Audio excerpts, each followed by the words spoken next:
Ok, aujourd'hui on va faire du drama. Sur TikTok, ça fait pas très longtemps qu'il y a un pélo qui me casse la tête. Et on va parler du twerker de l'église. En parallèle, on va aussi parler de son pote qui est passé sur TPMP juste hier et qui a eu une stratégie totalement différente. Tout d'abord, je vais te resituer le contexte. On parle de Benjamin Ledig. Dès que j'ai ouvert la bouche, le ciel s'est assombri. On a lancé les Dotense, je suis entouré de sales zombies. Adepte du multiclonage, dans le rap y'a que des pâles copies. J'arrive comme une invocation, j'ai atterri là, j'ai pas compris.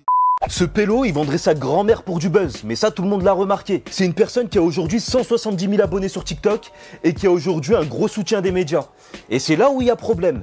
Sa première vidéo qui a fait le buzz, c'était celle où il twerkait dans une église avec un ami qui s'appelle Queen Paul. Queen Paul, c'est un influenceur de plus de 3 millions d'abonnés qui de base s'est fait connaître sur du make-up ou des activités artistiques. Donc il n'avait pas du tout besoin de ce bad buzz. Il explique sur TPMP qu'il a rencontré Benjamin lors d'une soirée et que de base, ils allaient juste se côtoyer pour faire des petites sorties sur Paname, etc. Lui, il n'était pas trop dans le délire polémique, comme je t'ai dit, il avait déjà son image, ses placements de produits, ses partenariats, il était blindé de followers, donc il était bien. Ils ont fait une sortie sur Paris pour visiter. Et là, ils se sont introduits dans une église. De base, Queen Paul explique que c'était dans un bon esprit, il voulait simplement visiter ce lieu de culte. Derrière, ils ont décidé de faire un TikTok, donc une petite danse là-bas. Ils nous expliquent sur TPMP tout ce qui a été mis en œuvre pour tourner ce TikTok. Déjà, il n'y avait pas de musique, et ça enlève beaucoup de drama, parce que tout le monde avait critiqué du fait qu'il mettait une musique de gangster dans une église, et c'était pas du tout approprié. Et en plus, qu'il a fait ça à l'abri des regards indiscrets. Bon, même si ça justifie pas l'acte en soi, c'est toujours de la merde, mais il s'en est rendu compte en tout cas, et il est passé sur les plateaux télé pour s'en excuser.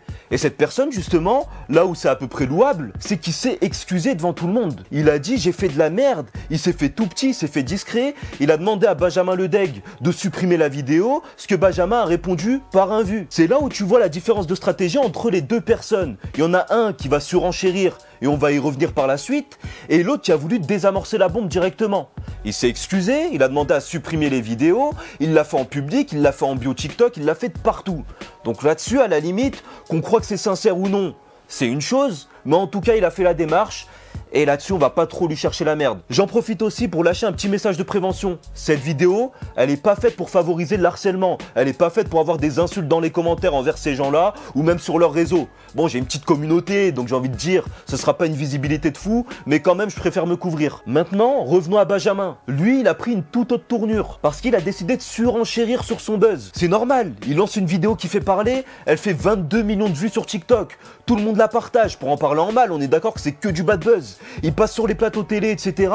Et en plus, ça le permet justement de promouvoir son compte mime. Un compte mime, pour ceux qui savent pas, c'est un endroit où des personnes vont publier des vidéos à poil pour les monétiser et faire payer les abonnés. C'est le même principe qu'OnlyFans pour ceux qui connaissent. Là, il s'est dit, mais il y a un business de fou autour de tout ça. Ok, c'est du bad buzz, tout le monde m'insulte tous les jours, il y a des gens qui font tourner mon adresse, ma famille elle est en danger et tout, mais qu'est-ce que je m'en pète un rat, je ramène des thunes. Derrière, il a voulu s'orienter vers une mosquée. Il s'est dit, je vais trouver une mosquée, je vais faire le même délire, et comme les musulmans sont un peu tatillons, et ben ils vont vite réagir, ça va tourner de partout, on va me réinviter sur TPMP, je vais refaire ma promo et rebelote. Là tu te dis c'est un peu con, ça va jamais marcher. Et ben ça a parfaitement marché, sauf qu'il a pas réussi à trouver de mosquée ou même un autre lieu de culte, parce qu'à partir de là il était un peu fiché, j'ai envie de te dire. Mais il a décidé de faire des TikTok à distance. Donc là pour provoquer les musulmans, il a fait une transition sur des chants religieux.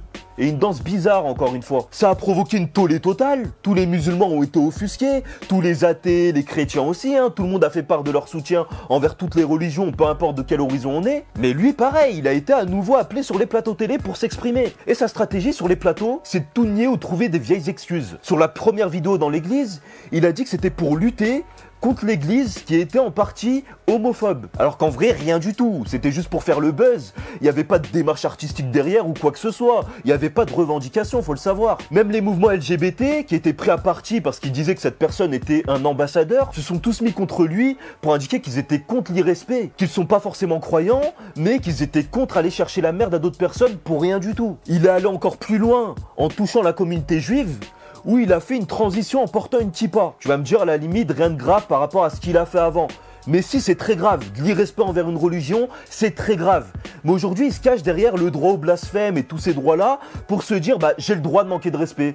J'ai peut-être pas le devoir de le faire, mais j'ai envie de le faire, je vous respecte pas et je vous le montre. Sauf que là où ça devient très grave, c'est que cette personne, au tout début, il avait marqué son buzz sur le fait de se faire harceler parce qu'il est homosexuel. Sauf quand tu fais des dizaines de vidéos là-dessus, où tu montres l'irrespect des gens, qu'il y a des personnes homophobes qui t'agressent en pleine rue, qui t'insultent, etc., pourquoi tu vas réitérer la chose envers d'autres communautés qui sont aussi stigmatisées que la tienne? Encore une fois, pour du buzz, parce qu'il n'y a que ça à graille en fait. Il n'y a que des thunes à prendre là. Il se fait détester par tout le monde, il s'en pète à un des répercussions. Et là, j'ai compris qu'il était irrattrapable. Je l'ai compris très bien sur sa dernière vidéo. Il allait se procurer un Coran, et là, il en a fait n'importe quoi. Il l'a piétiné, il a lavé les vitres avec, etc. C'était de l'irrespect, mais j'avais jamais vu ça de ma vie, les frères, ça m'a choqué. Mais c'est normal qu'il surenchérisse à chaque fois. Le pélo, sa stratégie, elle était super bien rodée. Il s'est dit, je fais une connerie, tout le monde fait tourner sur TikTok, ça tourne sur TikTok, TPMP m'appelle. J'arrive sur TPMP, je dis une dinguerie, je repars, je refais encore pire et rebelote. Alors que la personne qui l'accompagnait, Queen Paul, c'était plutôt une stratégie de fuite. Il s'est dit, j'ai fait une connerie, je l'assume, je m'excuse, je me fais tout petit et je refais mes vidéos make-up où ça marchait très bien, je reste calme et je manque de respect à personne. Et ça, pour moi, c'était la meilleure solution à adopter. Mais qu'est-ce qu'on va retenir de toute cette histoire ? Déjà que TPMP c'est de la merde, mais ça je pense qu'on le savait tous. Ils sont tous là pour gratter du buzz sur quelqu'un. Ce qui me désole au plus haut point, c'est au lieu de mettre en avant les personnes qui sont offusquées ou au moins faire des face-à-face, j'en sais rien, ils vont donner plus de vues à la personne qui a déjà fait des conneries et qui prend du buzz sur sa connerie. Et ça c'est incroyable. Au lieu de désamorcer les choses, vous l'encouragez à aller encore plus loin. Et ça marche très bien. En plus, ils sont même allés jusqu'à donner du crédit à ce Benjamin.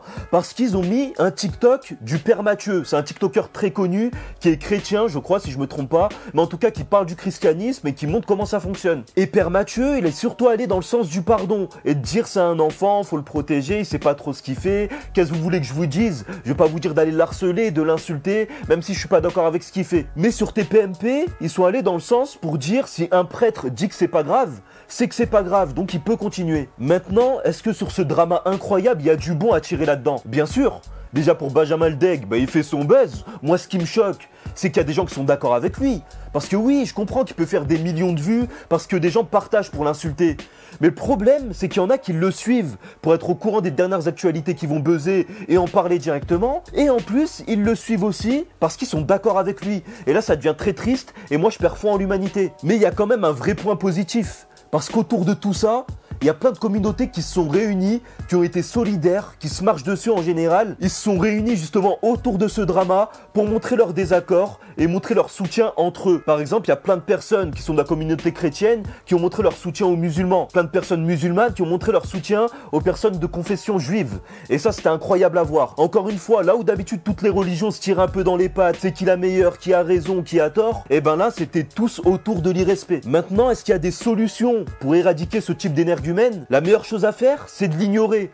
Et c'est ce qu'on est en train de faire de plus en plus, parce qu'on voit entre sa première vidéo et la dernière, il y a beaucoup moins de vues, beaucoup moins de partages, beaucoup moins de réactions. On va pas se mentir, en tant qu'humain, quand il y a quelque chose d'irrespectueux, on a envie de réagir, on a envie d'insulter, d'être haineux, etc., de montrer notre désaccord. Le problème, c'est qu'aujourd'hui, avec les réseaux sociaux, ça va vraiment trop vite. Les haters font la communauté de la personne et font qu'elle fait des thunes sur notre dos. Donc c'est pas possible. C'est pour ça que je dis que nous, viewers, on a une vraie part de responsabilité là-dedans. Parce qu'en regardant, en commentant, en partageant, on lui donne du crédit encore une fois. Et il faut que ça s'arrête. Pour finir, je vous laisse une petite ouverture peut-être sur une prochaine vidéo. Je me posais la question, est-ce que les réseaux sociaux sont complices de tout ça ? Parce que j'ai vu certaines choses, des vidéos qui ne sont pas censurées, qui ne sont pas supprimées, alors que la personne en question, dès qu'elle reçoit des insultes ou même juste un argumentaire contradictoire, et ben c'est ces personnes qui s'opposent à lui qui vont être censurées. Et là-dessus, il y a un vrai sujet à traiter. Encore une fois, je vous invite à partager cette vidéo pour sensibiliser les gens, mais aussi à donner votre avis en commentaire, dans le respect. Le but, c'est pas d'insulter les gens ou quoi que ce soit. Donnez des arguments, même si vous êtes contre ce que je suis en train de dire, ou si vous voulez donner des précisions, n'hésitez pas, je suis là pour ça. C'était Mousson, j'espère que cette vidéo vous a plu. Si c'est le cas, comme d'habitude, tu likes, tu commentes, tu partages à tes potes. Et surtout, tu me rejoins sur tous les réseaux sociaux. Mousson TV, Mousson TV, Mousson TV. Allez, ciao!